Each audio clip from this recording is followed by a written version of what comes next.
comments if you guys are able to hear me and see me well. Okay, it seems like we are live.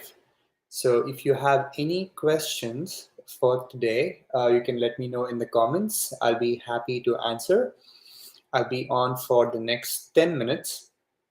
So during that time, if anything comes up, please let me know. Or also after, if you're watching this after this live is done, if you have questions, please put everything below in the comments and I'll be able to go over and answer them one by one. Okay, all right, perfect. Okay, so firstly, thank you so much for tuning in. I know this was last minute. I'm planning to do this almost every day or every other day. So while you're painting and if something comes up, if you have any questions, you can be sure that I'll be happy to answer so that you can progress in your growth. All right. So firstly, I want to thank everybody who's joined the group. I think we hit 400 today. I'm looking forward for helping you guys and making your oil painting journey more fun. And if you're watching this outside of Facebook, so we have a private Facebook group called Oil Painting Tips for Beginners. You can join in, and there I share some of the tips and techniques for beginner oil painters and even who have been doing it for a while, so that they can make sure that they are in the right track and able to produce beautiful paintings. Okay, so in today's video, I wanted to talk about one of the most important aspect of painting. And this is beside painting because this is something that's directly connected to how you paint, and that is observation. So painting is in a way observation because you need to understand what you are seeing and be able to translate that and simplify that in your head. And after that, you need to send that message to your hand, through your brush, and through your paints on the canvas. So you should be able to be like whatever has attracted you and whatever has interested you regarding the scene or the still life or the person you're painting, you should be able to translate that in your head as to what it is that excites you and what is it that motivates you to even begin painting that scene. And once you have that clear in your head, you should be able to simplify it and then maintain that vision until the very end. Most beginner painters, they just start a painting without having any idea in mind, and they run into issues midway, or they don't know when the painting is done. So if you run into issues midway and if you're stuck midway, or you are doing it for a while and you don't know when to stop, it means that you didn't have a clear vision to start off with. Oh, let's see if is the video gone. Okay, so I think we're back on. Oh yeah. So so if you haven't had a chance to continue to just slow down and see what it is that excited you in the first place, it's going to be very hard for you to actually nurture that vision throughout your painting process. And that's one thing which I find many beginner painters or even people who have been doing it for a while, that they ignore the intention of why they are painting a particular scene. So again, coming back to observation. So what I mean by observation is that you need to understand what it is that's exciting about that particular scene. So it can be light, it can be the composition, it can be the mixture of both, or it can be just the way the light and shadows interact with one another. And okay, I think I'm having issues with the um, 1 second. Okay, let me know if you're able to see me now. Okay, seems like we're back. Okay, yeah, it seems like we're back. Okay, so as I was saying, whenever you're observing something, there has to be some element which motivated you to begin with. And when you're observing it, try to see it in the most abstract terms. You don't have to see it in very detailed oriented way. You have to learn to see in abstract terms. So I always say this to my students who are in the academy, that a good representational painting is 50%, if not more, abstract. You have to have a very good abstract foundation if you want to make your painting look very loose, confident, and at the same time representational. Whenever you feel that you have a tight painting, it's because you haven't simplified the composition or that scene to its most abstract terms. And once you're able to simplify it in the most abstract terms, that's when things get easier. You are able to make your vision clear, you are able to make the whole process smooth, and you're able to make every brush stroke make like very firm brush stroke with proper intention.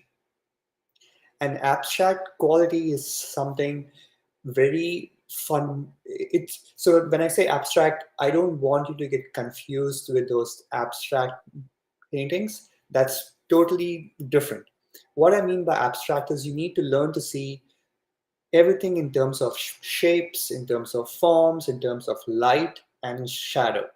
If you're able to do that, then no matter what you paint, it's going to get easier, because now you're not painting how a cloud looks like, how a tree looks like, or how an ocean looks like, or how a building looks like. Most of the artists now who teach, and I always uh, like, I don't mean to say anything against them, but whenever you find them saying, okay, I'm going to teach you how to paint clouds, or I'm going to teach you how to paint this tree, they are not able to understand the simplicity of all the shapes that are around them, because you cannot study one and not be able to paint the other. If you're able to paint a tree, you should be able to paint a cloud. If you're able to paint a cloud, you should be able to paint a person. If you're able to paint a person, you should be able to paint a still life. So you should have this harmonious flow between all subjects. So try to understand how you can simplify everything into its most abstract and simplest of shapes. And it all comes down to how you're able to progress in your observation skills. Again, this is not something that you learn overnight. And if you are just starting your journey, or if you've been doing it for a while, you can look back at your own works, like whatever works you have been doing so far, and see if there is a way to simplify that orange or that apple. And one of the easiest way you can do that is to use a bigger brush. When you use a bigger brush, you're automatically moving away from detail. And the next thing is to complete a subject or a form with as less brushwork as possible. If you're able to finish an apple in less than 10 strokes than what you required before, it means that you have achieved that same apple in a much more abstract, in a much more confident, and in a much more loose way. So observation and the degree of looseness and degree of confidence go hand in hand. The next thing about observation is that you will never stop learning. It's something like you may get stagnant with your painting process, and that stagnation comes directly from your stagnation of learning how to observe.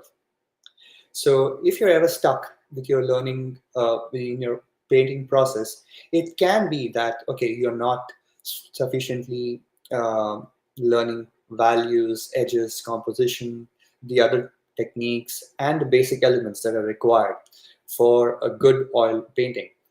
That may be one of those elements. But if you are sure that you have honed those skills, and if you're still lacking or if you're still stagnated in your growth, it always reverts back to observation. Now, observation can also help you in learning these basic elements. So most of the time, students just jump into these elements without having a very strong foundation on brushworks. So this I've already gone over. If you are watching this and if you haven't got that free guide, you can just comment me in the link below, and I will send you that link to download the free guide. So I have prepared a free guide where I've broken down the seven most essential brushwork skills that every beginner artist should know. So I can send you that link. So brushwork skills again is one of the most foundational element before we enter the other elements like values, edges, composition, temperature, and all those. Because without understanding a strong brushwork, it's very hard to understand how all these elements interact with one another.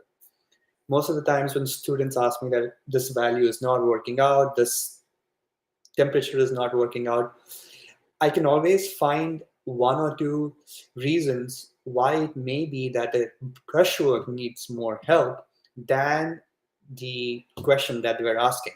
Because with a good brushwork, you can solve most of your elemental uh, queries. So brushwork, and before that, observation. So the most useful and the most simplest, how I can put it in hierarchy, is that you first have the observation. That's the foundation of your painting journey. So observation precedes all of the elements below that. So you first have the observation, then you have your brushwork, and then you have all the other elements from values, edges, colors, temperature, composition, and everything. But most of the time, what we end up doing is we are in such a hurry that we don't wait and develop these two skills first and we jump into the other. So there's a lot of effort that's wasted in terms of a smooth growth for an oil painter. So I would recommend just taking the time whenever you go for your walks, whenever you're just like watching out from your window, just look at things, just like observe and just try to interact with it, just be with it and be much more present with whatever you're working on. If you're working from life, which I would highly recommend doing for any beginner. If you want to grow quick, I would say just paint from life, because the observation and the feedback that you get from painting from life is very quick than when you're working from a photo, because you are automatically getting the feedback and you are trying to solve some problems which is already solved when you're painting from a photograph. So because the photo, whenever you have a reference photo, most of the problems are already solved, and they may not be rightly or they may not be accurate in terms of what it's being captured. So you may run into some issues with values and color, but when you're painting from life, you have everything there and you have this opportunity to solve one or two problems, because that's all you need. You don't have to solve all the problems. You just need to solve that one or two problems which are directly related to the message or the vision that you want to convey, right? because you could be solving problems all day, but they don't mean anything. You just need to pick that one or two problems which are directly related to the vision or that intention for which you're doing the painting in the first place. So that would be my advice for people who are just starting out, is to paint from life, because it helps you to observe more, learn more, and be more present and be more mindful in terms of how you interact with that subject or that element or the person whomever you're painting.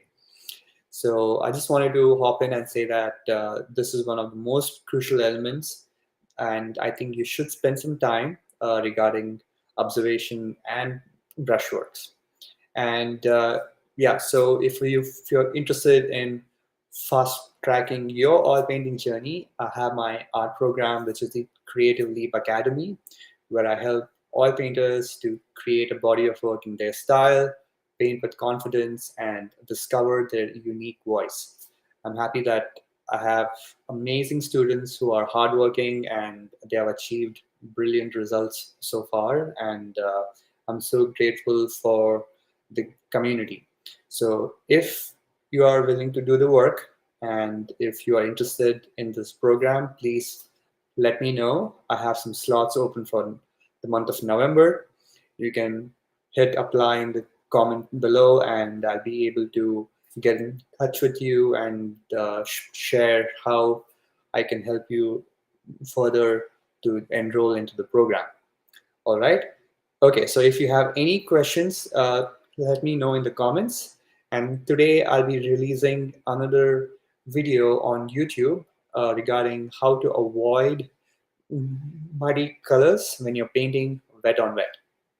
Okay, so I think this is something that many of you have asked me regarding how to avoid painting wet on wet without making a mess. And I feel this is a very important topic for artists, like in any point in their oil painting journey. All right. So thank you so much for joining in.